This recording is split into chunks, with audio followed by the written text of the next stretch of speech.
Pernah kebayang nggak sih ada sebuah sistem ekonomi lengkap yang bisa jalan tanpa bunga bank? Kedengarannya kayak mustahil ya.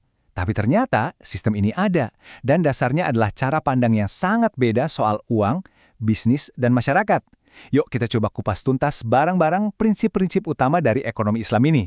Kita semua pasti ngerasain kan, uang 100.000 rupiah sekarang rasanya cepat banget habisnya buat belanja. Beda banget sama beberapa tahun lalu. Nah, gambar ini nunjukin persis apa yang kita rasain. Tahun 98, 100.000 bisa dapat belanjaan satu troli penuh. Geser ke 2005, udah mulai berkurang. Apalagi di 2013, makin sedikit lagi. Ini bukan cuma perasaan kita doang loh. Inilah yang namanya inflasi, yang diam-diam memakan nilai uang kita. Nah, ini nih pertanyaan besarnya. Kenapa sih nilai uang kita kayaknya turun terus setiap tahun?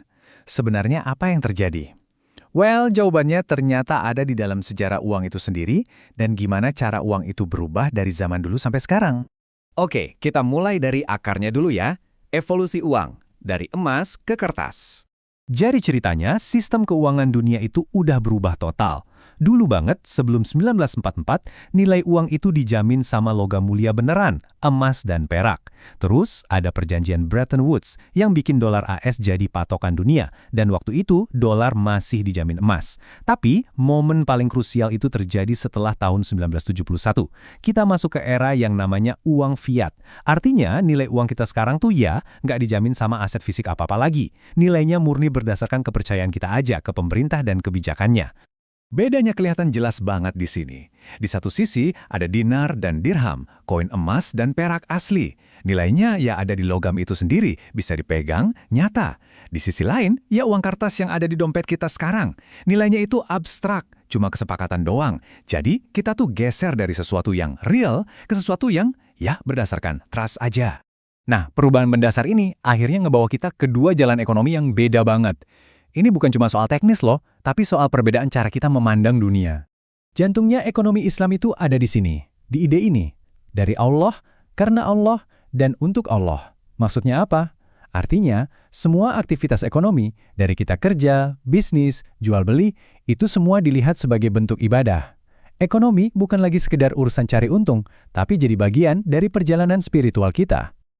Oke, biar lebih jelas kita lihat perbandingannya langsung di tabel ini ya.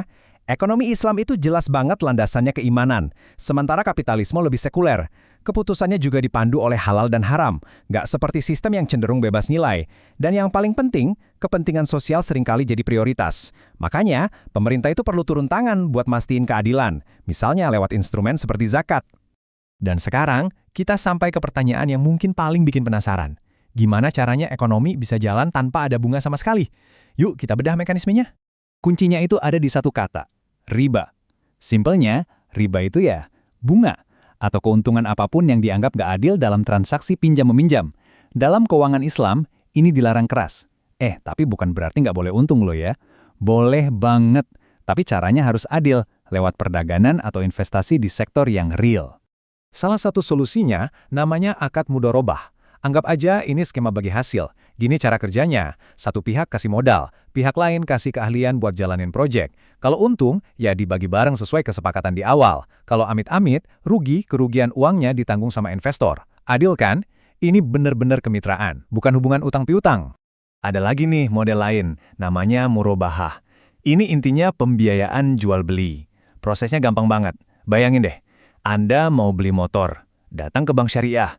Nanti bank yang akan beliin motor itu dari dealer, terus dijual lagi ke Anda dengan harga yang udah ditambah margin keuntungan yang jelas dan disepakati berdua.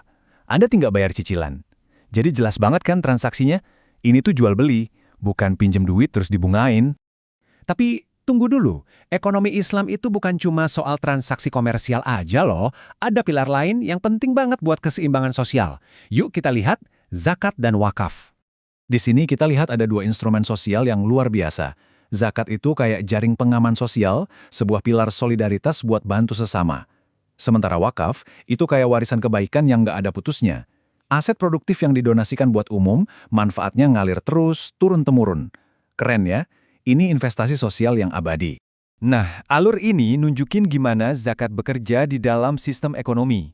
Gampangnya, dana dikumpulin dari yang mampu, terus disalurin lewat lembaga-lembaga ke mereka yang butuh.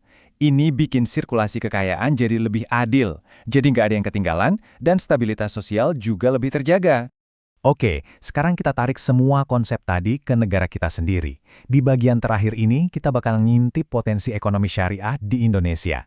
Percaya deh, ini kayak raksasa yang lagi tidur.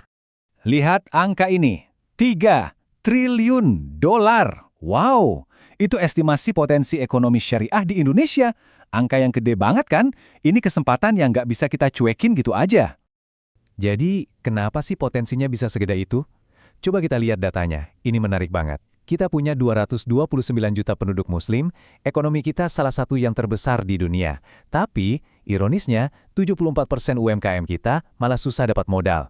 Nah, disinilah kesempatannya muncul, apalagi didukung sama 171 juta pengguna internet yang siap banget sama inovasi teknologi finansial atau fintech. Jadi kesimpulannya jelas banget kan? Kita punya populasi yang besar, UMKM yang butuh modal, dan ekonomi digital yang lagi ngebut. Ini tuh kombinasi yang sempurna banget. Keuangan syariah bisa jadi jembatan yang ngisi kekosongan ini, jadi mesin baru buat pertumbuhan ekonomi kita. Setelah kita lihat semuanya, dari prinsipnya yang adil, hubungannya sama sektor real, sampai fokusnya ke kebaikan sosial, muncul satu pertanyaan besar buat kita renungin bareng-bareng. Mungkinkah sistem moneter Islam ini justru jadi salah satu solusi buat tantangan ekonomi global yang kita hadapi sekarang? Sebuah pemikiran yang menarik buat kita bawa pulang.